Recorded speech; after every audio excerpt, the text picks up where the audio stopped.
সুন্দরবন ভ্রমণের তৃতীয় দিনে আমরা গিয়েছিলাম করমজল পর্যটন কেন্দ্রে।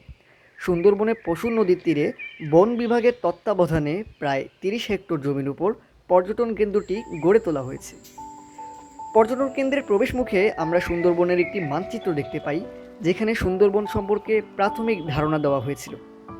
মানচিত্রটির সাথেই ছিল কুমিরের ডিম, বাঘের পাগমার্ক ও বাঘের নখ। করমজলে রয়েছে বিলুপ্তপ্রায় কচ্ছপ, বাটাগুর বালকা এবং দেশের একমাত্র লবণ পানির কুমিরের প্রজনন কেন্দ্র।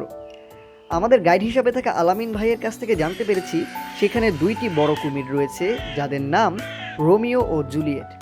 আমরা তাদের দেখা না পেলেও সেখানে বেশ কিছু কুমির শাবক দেখতে পেয়েছিলাম। এছাড়াও আমরা সেখানে হরিণ ও পাখি দেখেছি। করমজলে আমরা বিভিন্ন প্রজাতির অসংখ্য উদ্ভিদ দেখতে পেয়েছি, যেমন পশুর, বাইন, সুন্দরী, কেওড়া, কাকড়া, হিজল, নারকেল, শাল ইত্যাদি। এসব গাছ বিভিন্ন ধরনের সার্ভিস প্রোভাইড করে। পশুর গাছে লাল রঙের শক্ত কাঠ ঘরবাড়ি নির্মাণ, খুঁটি, আসবাবপত্র, তক্তা, নৌকা নির্মাণে ব্যবহৃত হয়। নিউজ প্রিন্ট, দেশলাইয়ের কাঠি তৈরিতেও গেওয়া কাঠ ব্যাপক হারে ব্যবহৃত হয়। কেওড়া গাছের পাতা হরিণের অন্যতম প্রিয় খাদ্য। আসবাবপত্র ও জ্বালানির জন্য কেওড়ার কাঠ ব্যবহৃত হয়। ভেষজ চিকিৎসায় প্রাচীনকাল থেকে হরগজার ব্যবহার হয়ে আসছে। কাকড়া, সুন্দরী ও বাইন গাছের কাঠ আসবাবপত্র ও অন্যান্য কাজে ব্যবহার হয়ে থাকে।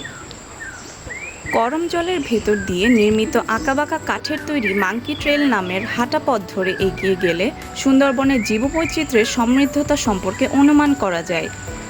মন্ত্রমুগ্ধের মতো আমরা চারপাশের গাছপালা দেখতে দেখতে সামনে এগোচ্ছিলাম। তখনই হঠাৎ আমাদের এক বান্ধবীর চিৎকার শুনে থমকে দাঁড়ালাম। দেখলাম ঠিক সামনে একটি বাদর বসে রয়েছে। বাদরকে পাশ কাটিয়ে একটু সামনে যেতেই দেখা পেলাম ওয়াচ টাওয়ারের।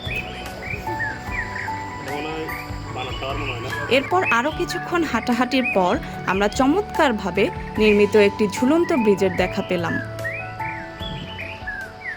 তবে এসবের মাঝে একটি বিষয় লক্ষ্য করে মন খারাপ হয়ে গিয়েছিল, তা হলো যত্রতত্র প্লাস্টিক ও পলিথিনের উপস্থিতি।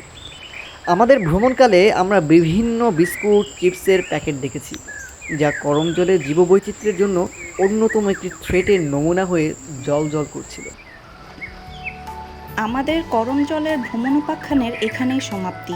ভবিষ্যতে হয়তো আবার দেখা হবে, সেই প্রত্যাশা রেখে সেদিনের মতো করমজলকে বিদায় জানিয়ে আমরা শিপের উদ্দেশ্যে যাত্রা করি।